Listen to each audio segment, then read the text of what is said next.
Good morning students. हम राज्य कार्यपालिका में मुख्यमंत्री के बारे में पढ़ रहे हैं।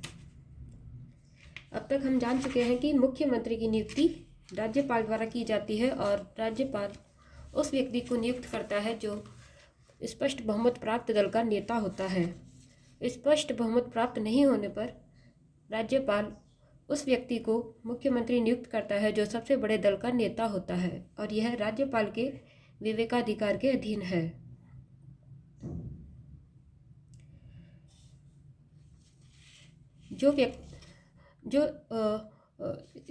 जिस दल को स्पष्ट बहुमत प्राप्त नहीं होता किंतु जो सबसे बड़ा दल है उसके नेता को मुख्यमंत्री नियुक्त करने पर राज्यपाल उसे एक उचित समय के भीतर बहुमत सिद्ध करने के लिए कह सकता है। और हम राज्यपाल की शपथ एवं कार्यकाल एवं वेतन के बारे में जान चुके हैं,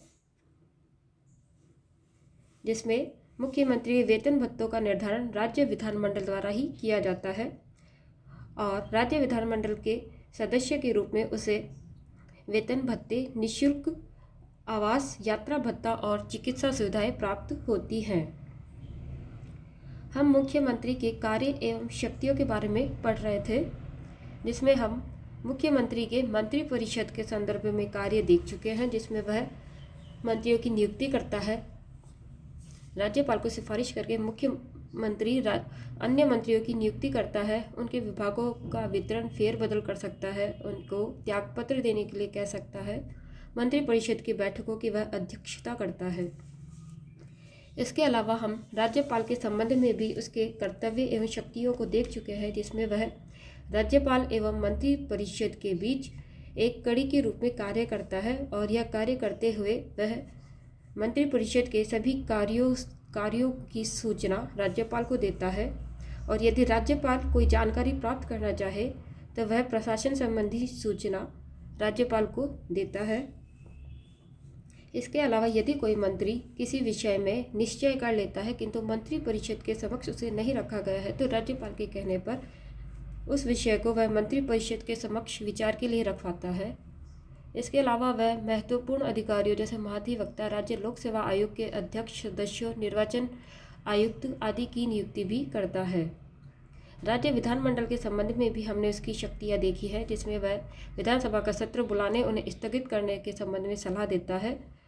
इसके अलावा विधानसभा को विकृत करने की सिफारिश भी वह करता है और सरकारी नीतियों की घोषणा सभा पटल पर वह करता है। इन कार्य एवं शक्तियों के अलावा मुख्यमंत्री की अन्य शक्तियां एवं कार्य भी हैं।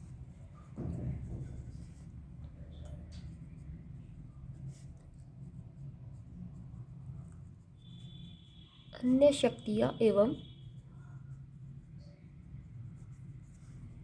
कार्य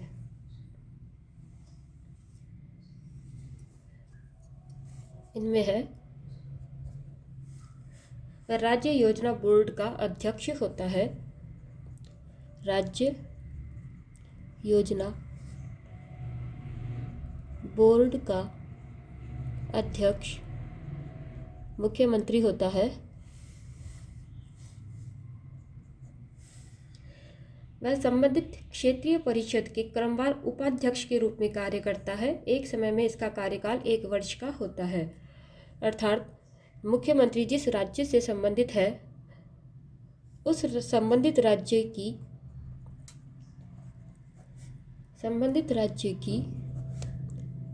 क्षेत्रीय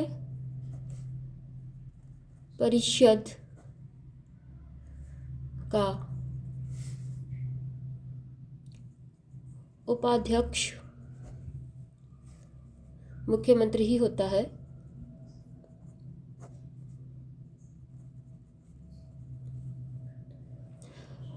एक समय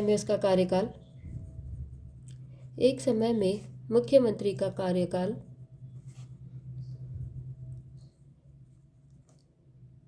1 वर्ष का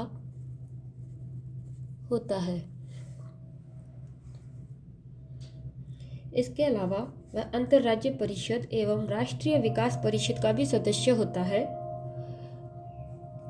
अंतर्राज्यीय परिषद एवं राष्ट्रीय विकास परिषद का सदस्य भी मुख्यमंत्री होता है। वह दोनों परिषदों की अध्यक्षता प्रधानमंत्री द्वारा की जाती है। इसके अलावा वह राज्य सरकार का प्रमुख प्रवक्ता होता है। राज्य सरकार का प्रमुख प्रवक्ता मुख्यमंत्री ही होता है। आपातकाल के दौरान राजनीतिक स्तर पर वह मुख्य प्रबंधक होता है। यदि आपातकाल लागू हो जाता है, उस परिस्थिति में वह राजनीतिक स्तर पर मुख्य प्रबंधक के रूप में कार्य करता है।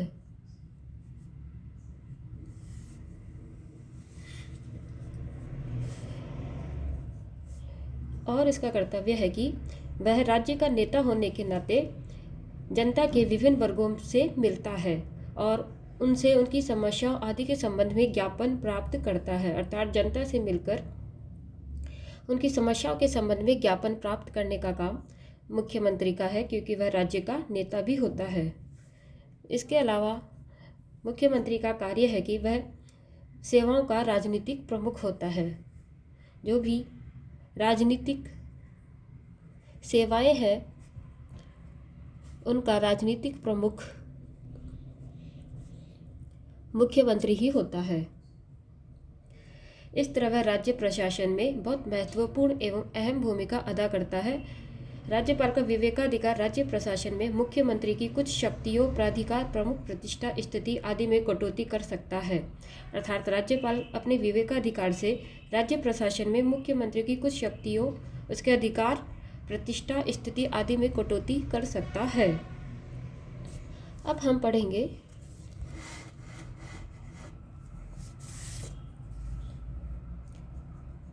राज्यपाल के साथ संबंध।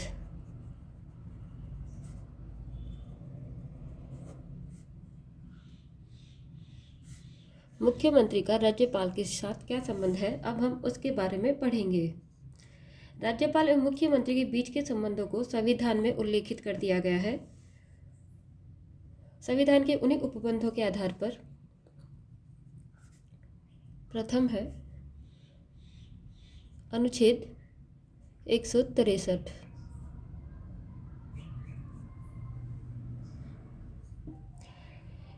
जिन बातों में इस संविधान द्वारा